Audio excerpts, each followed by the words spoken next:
Bonjour, je suis la capitaine Laure, je fais partie de l'escadron de défense solaire de Saint-Dizier, je fais partie de l'armée de l'air et de l'espace. J'ai décidé de participer à cette marche pour plusieurs raisons. Déjà pour défendre les valeurs de la France, plus particulièrement celles des forces armées. C'est une marche qui est très physique, où il y a un dépassement de soi, où on partage également tout ce qui est cohésion, que ce soit entre notre équipe, les équipes françaises ou les différentes équipes que vous voyez défiler derrière moi.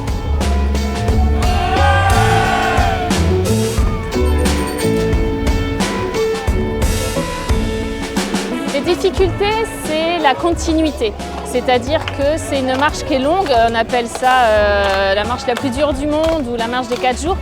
La difficulté, c'est pas de faire 40 km en soi dans une journée, c'est de le faire pendant 4 jours consécutifs et voilà, dans les conditions différentes au niveau climatique.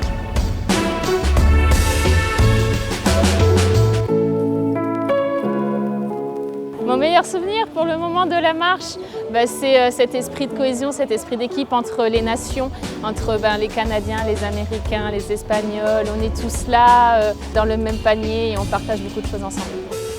Nous avons décidé de solliciter Tego parce que nous savons qu'il soutient tout ce qui est force militaire, les militaires sur le terrain, les militaires au combat, les blessés, tout ça. Donc on s'est dit, voilà, c'est une marche militaire, donc pourquoi ne pas solliciter Tego?